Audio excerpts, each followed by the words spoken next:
Do you know France dropped 17 nuclear bombs in Algeria? 17. Not one. Not two. 17 deadly explosions in the heart of Africa. Between 1960 and 1966, while Algeria was still fighting for its freedom, France turned our Sahara into a testing ground, a laboratory of death. In February 1960, France detonated its first nuclear bomb in the Algerian desert. They called it Gerboise Bleu, the Blue Gerboa. But there was nothing blue or peaceful about it. That blast alone was 4 times stronger than the bomb dropped on Hiroshima.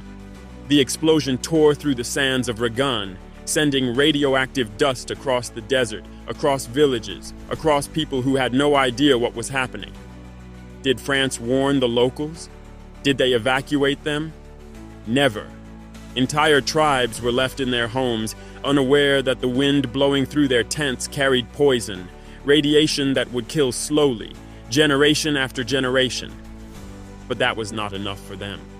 France wanted to join the club of nuclear powers, to sit beside America and the Soviet Union.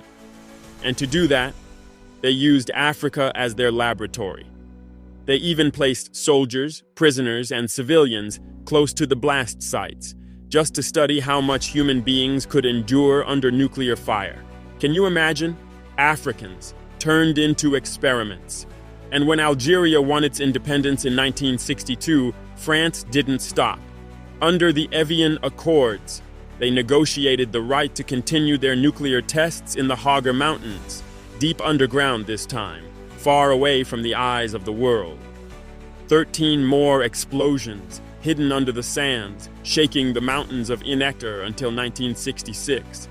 For decades, they denied everything. They refused to admit the scale of contamination. They refused to clean the land. They refused to compensate the victims.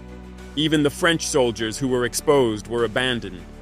It was only in 2010, 50 years later, that France finally announced a so-called compensation fund.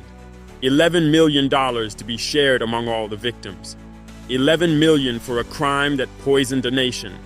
This is what they call civilization. This is what they call progress.